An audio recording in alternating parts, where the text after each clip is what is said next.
स्वागत है आपका आज की क्लास में। और आज की क्लास में हम कक्षा 12वीं से कवितावली जो कि सुंदरकांड से लिया गया है, तुलसीदास द्वारा कृत। इसमें जब अकाल पड़ता है तो कैसी स्थिति बनती है, कैसे लोगों उससे जूझते हैं, कौन कौन समस्याएं लोगों को होती हैं। खाने को नहीं मिलता, ना उनको मजदूरी करने को मिलती है, ना नौकर को नौकरी मिलती है, कुछ भी। चारों तरफ जो है अकाल का माहौल रहता है। वो चारों तरफ जो है खाने तक के लिए लोग प्रयास करते हैं, धर्म अधर्म भूल जाते हैं, अच्छाइयाँ बुराइयाँ भूल जाते हैं। उनका केवल एक उद्देश्य रहता है, पेट की आग को बुझाना।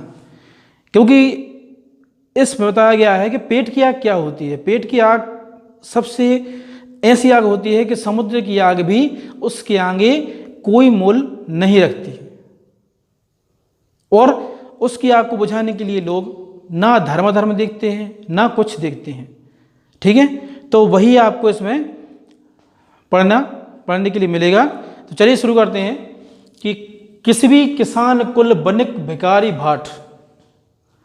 तो जो किसान है, किसान का कुल, किसान का परिवार है। यहाँ पर हमने देखिए उसका अर्थ भी कुछ लिख दिए हैं ताकि आपको आसानी रहे समझने में, पढ़ने में और अर्थ लगाने में। तो किसी से तात्पर्य है जो धंधा करते हैं।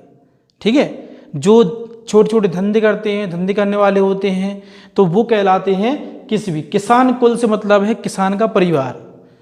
बनिक व्यापारी जो व्यापार करते हैं, भिखारी और भाट।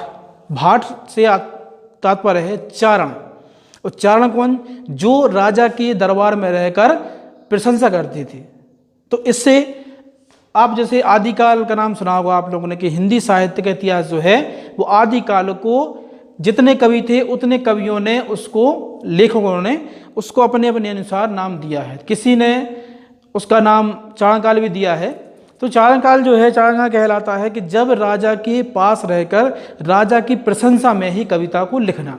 और राजा की प्रशंसा करने के लिए झूठ का सहारा भी लेना पड़े तो वो लेते थे, या ये कह सकते हैं कि झूठ का ही सहारा लिया जाता था। तो वो कहलाता है चारण। उनका उद्देश्य रहता है कि हमें अपना पेट भरने के लिए उनकी राजा की प्रशंसा करने का एक काम मिला है, तो वो प्रशंसा करते थे। प्रशंसा हो या लायक हो उसके या ना हो। तो चाहे वो हो चाकर, चाहे नौकर हो, चपल नट, चाहे चंचल बुद्धि वाले हों, चंचल लोग हों, चोर चार, चोर चाहे वह चोर हों, चार से मतलब गुप्तचर, चेटकी यानी बाजीगर जो अपना सरकस दिखा के या कुछ भी ऐसा करतब दिखा के कमाई करते हैं। पेट को पड़त, चाहे वो पेट के अंदर जन्म के पूर्व की स्थिति हो। गुणगणत, विभिन्न गुण वाले हो। एक व्यक्ति जो है कई गुणों में पारंगत होता है, कई गुणों में अपनी प्रदर्शन करता है, कई गुणों को जानता है, चाहे वो हो चढ़त गिरत, चाहे गिरी पे चढ़ने वाले हो।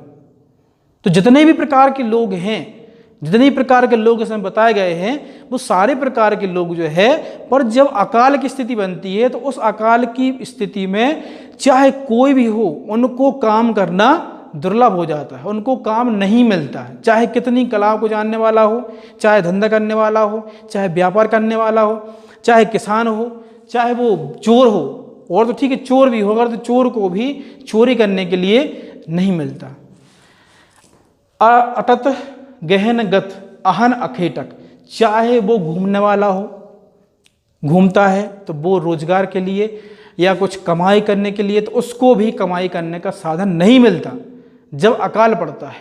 तो अकाल के बाद क्या स्थिति बनती है वो इसमें बताई गई है। चाहे वो जंगल घूमने वाला हो, खाने की तलाश में, खाना बदोश कहते हैं इसे, तो खाने की तलाश में घूमने वाला हो, उसको भी खाना नहीं मिलता। ठीक है, उसको भी अकाल के समय उसको भी रोजगार नहीं मिलता, उसको भी खाना नहीं मिलता। चाहे वो शिकार करने वाला हो, तो शिकार करने वालों को भी जब जानवर नहीं रहेंगे, अकाल पड़ता है तो उनके लिए भी अकाल पड़ता है, तो वो भी कई में मर जाते हैं। तो उनके जो घूमने वाला है उनको भी खाने के लिए नहीं मिलता, वो भी ऐसे घूमते रहते हैं, पर उनको कोई भी उपाय नहीं दिखते ऐसा कि वो अपने पेट की आग को बुझा सकें। ठीक है। ऊंचे नीचे कर्म धर्म अधर्म करी। फिर जब ऐसा अकाल पड़ता है, चारों तरफ भुखमरी पड़ती है, चारों तरफ असहाय लोग रहते हैं, तो क्या होता है फिर कि चाहे वो ऊंचे नीचे कर्म करने पड़े मुझे, चाहे कर्म ऊंचे करने पड़े चाहे नीचे करने पड़े, कहने का मतलब कुछ भी करना पड़े, चाहे धर्म अधर्म करना पड़े, चाहे धर्म करना पड़े चाहे अधर्म करना पड़े, अधर्म भी वो कर सकते हैं, क्योंकि पेट की आग जो है उसको बुझाना उनके लिए सबसे पहला काम रहता है। पेट ही को पचत बेचत बेटा बेट की, ऐसी स्थिति बन जाती है काल में कि उसी पेट से जन्म लेने वाले बेटा बेटी को भी लोग बेचने को तैयार हो जाते हैं, उनको ही बेचने को मजबूर हो जाते हैं, क्योंकि भुखमरी जो है, अकाल जो है, ऐसी ही दुविधाएं लेकर आता है। ठीक है। तुलसी बुझाई एक राम घनश्याम ही थे। तुलसीदास कहते हैं कि अब जो है ऐसी परिस्थिति में केवल ईश्वर ही सहारा है, केवल वो घनश्याम ही सहारा है, राम ही सहारा हैं, जो इस पेट की आग से हमें निकाल सकते हैं, पेट की आग को बुझा सकते हैं, या इस भंवर से हमें निकाल सकते हैं। अग्नि बड़ वागती बड़ी है आग पेट की। जो समुद्र की, इसका मतलब होता है समुद्र की जो आग होती है, समुद्र का आग एक जो सिंबल दिया जाता है, समुद्र की जो आग होती है उससे कहीं ज़्यादा जो है पेट की आग बड़ी होती है, बलवान होती है, और उसको पेट की आग को बुझाने के लिए ही लोग इतने प्रयास करते हैं। ठीक है। इस चैप्टर में हमने इस पद में ये देखा कि जो एक अकाल का समय रहता है, उस अकाल के समय में जो जितने लोग रहते हैं, सारे लोग, चाहे कोई कैसा भी काम करने वाला हो, कैसा ही व्यक्ति हो, उसको काम नहीं मिलता, और उसको ऐसे काम, ऊंचे नीचे काम, धर्म अधर्म के काम भी करने पड़ते हैं, क्योंकि पेट की आग जो है वो ऐसी आग मानी जाती है कि उसको बुझाना सबसे पहला काम व्यक्ति का बन जाता है, उससे ही उसका जीवन संभव रहता है। ठीक है। अब देखिए इसके दूसरा पद में क्या दिया है, तो दूसरे पद में इसमें खेती ना किसान को भिखारी को ना भीख। ना किसान को खेती मिलती है, अकाल जब आता है तो जब किसान को ना खेती मिलती है ना भिखारी को भीख मिलती है, क्योंकि चारों तरफ गरीबी है, भुखमरी है, लाचारी है, बेरोजगारी है, तो जब चारों तरफ ये माहौल रहता है तो उनको खेती को, किसान को खेती भी नहीं मिलती है करने के लिए, भिखारी को भीख नहीं मिलती, बनियों को बनज, बनियों को ना व्यापार मिलता है, ना बीज मिलते हैं, ना बनज मतलब व्यापार नहीं मिलता, न चाकर को चाकरी, ना नौकर को नौकरी मिलती है, जब ऐसा माहौल होता है तो किसी को भी अपने हिसाब से कोई काम नहीं मिलता। जीविका विहीन लोग शीतमान सोचवश। जीविका जो विहीन लोग हैं, बेरोजगार लोग हैं, वे हमेशा अपनी सोच के बस में होकर, एक असहाय होकर क्या करें, इस भंवर से कैसे निकलें, ये सारी बातें जो हैं उनके मन में दिखती हैं। कहे एक एकंश हो कहाँ जाए की करी, वे एक दूसरे से कहते हैं कि कहाँ जाएं और क्या करें, ऐसे माहौल में कहाँ जाएं क्या करें। आज भी देखा जाए तो ये लॉकडाउन चल रहा है, अब तो अल्लाह हो गया है, पर देखा जाए तो ये बारिश जो है, बारिश में भी कई जान तो ली है, कई जिंदगी तबाह की है, पर कई लोगों को बेरोजगार भी कर दिया है। देखा होगा आपने, कई विदेशों में भी कई नौकरियां से उनको नौकरी ख़त्म कर दी गई हैं और लोगों को बेरोजगार कर दिया गया है। उनके यहाँ कई लोग के यहाँ खाने को मजबूर हैं, सरकार उनकी मदद करती है पर वो भी कितना कर सकती है, क्योंकि वो खाने को देगी पर उस खाने के साथ साथ और भी ज़रूरतें होती हैं मनुष्य की, तो उस ज़रूरत को पूरा नहीं कर पाते। तो ये भूखमरी जो है, महामारी है, ऐसी बहुत सारी चीज़ें रहती हैं कि जिनकी वजह से लोग जो हैं, अकाल जैसा है, अकाल की वजह से भी लोग मजबूर हो जाते हैं। वेदहूँ पुराण कहीं लोकहूँ बिलोकती। तो वेद पुराण और इस लोक बिलोक में, इस वेद पुराण में भी लोग ढूंढ रहे हैं उसका उपाय, कि इसका क्या उपाय हो सकता है, इसमें क्या साधन हो सकता है कि हम इसको सही तरीके से कर सकें। साकरे सभी पे राम रावरी कृपा करी।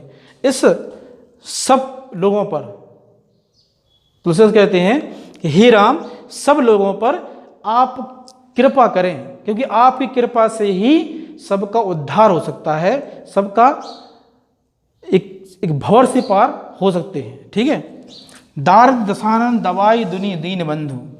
क्योंकि जो गरीबी रूपी रावण है, उसका अंत राम ही कर सकते हैं, क्योंकि गरीबी रूपी जो रावण जो है 10 सिर वाला, उसका अंत जो है वो राम ही कर सकते, उसके अलावा उनका अंत कोई नहीं कर सकता। ठीक है ना। दुरित दहन देखी तुलसी हरा कहीं। और तुलसीदास कहते हैं कि अब इस भंवर से हमें केवल और केवल राम ही पार निकाल सकते हैं। तो हम उनकी शरण में जाएं और उनसे इस संसार को इस अकाल से निकालने के लिए प्रार्थना करें और वो हमारी प्रार्थना सुनेंगे। इस पद के माध्यम से तुलसीदास जी कहना चाहते हैं कि जातिवाद, धर्मवाद, इनसे कोई लेना देना नहीं है। ईश्वर का देखा जाए तो ईश्वर जो है चाहते हैं कि कोई किसी भी जाति, किसी भी धर्म का हो, उनकी नज़रों में सब एक समान है। ठीक है। तो उसी जातिवाद, धर्मवाद को इसमें बताया गया है कि कैसे हम, तुलसीदास जी जो अपने आप को कैसा मानते हैं। ठीक है। तो कहते हैं कि धूत कहो चाहे मूर्ख कहो, चाहे झूठा कहो। ठीक है।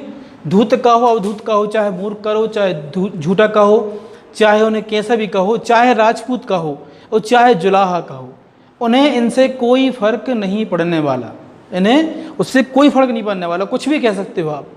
काहू की बेटी को बेटा ना ब्याहो। नाम कहते हैं ना मुझे काहू की बेटी, किसी की बेटी से अपना बेटा ब्याहना है या शादी कराना है, हमें किसी से कुछ नहीं लेना देना है। ब्याहन काहू की जाति बिगाड़ना, क्योंकि शादी विवाह में ही जाति का बंधन माना जाता है। लोग साथ उठते हैं, बैठते हैं, अच्छा व्यवहार करते हैं, पर शादी की बात आती है तो जातिगत वो अपना अंतर देखते हैं। तो कहते हैं कि हमें जाति कुछ नहीं देखना, ना हमें किसी अपने बच्चे का शादी करानी है कि उनके लिए जाति देखनी पड़े। तो हम तो बगैर जाति देखे ईश्वर की भक्ति को ही सबसे अच्छा मानते हैं। तुलसी सरनाम गुलामी है राम को। मेरा नाम तो तुलसीराम है, तुलसीदास है, और मैं राम का गुलाम हूँ। इसको जिसको जो कहना है कहता रहे।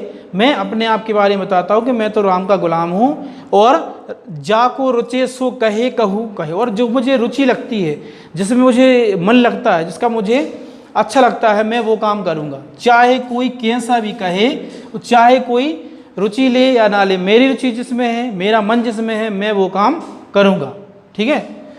मांगी के खेवो मसीत के सो। मैं तो मांग के खा सकता हूँ, मांग खा सकता हूँ, मतलब किसी भी धर्म, किसी भी जाति का खा सकता हूँ। और मस्जिद की सोई भी, और मस्जिद में, मसीह मतलब होता है मस्जिद में सो सकता हूँ। ये मुस्लिम से भी वो बुराई नहीं करते, मुस्लिम की मस्जिद में भी सो सकते हैं। ठीक है। लेव को एक को, देव को दो को, मैं एक को लेकर दूसरे को दे सकता हूँ। तो इस पद के माध्यम से तुलसीदास जी ने समाज पर और जातिवाद पर कटाक्ष किया है कि समाज जातिवाद से उठकर ऊपर आने की यह जरूरत है। तभी हम देश का, तभी हम मानवता का सम्मान कर सकते हैं और उनको सही रास्ते पर ला सकते हैं और उनके कल्याण रूपी कार्य कर सकते हैं। जब हम जाति को अपने आप से बहुत दूर रखें, अपने आप से जातिगत ना बनाएं, अपने आप से जाति को बहुत दूर रखें, क्योंकि सब लोग जो हैं ईश्वर की संतान हैं और उस ईश्वर की संतान का हमें विरोध करना, जातिगत बांटना, ये हमारे द्वारा बांटा गया है, इसका हमें कोई अधिकार नहीं है, क्योंकि हम उस ईश्वर के ही संतान हैं। ठीक है।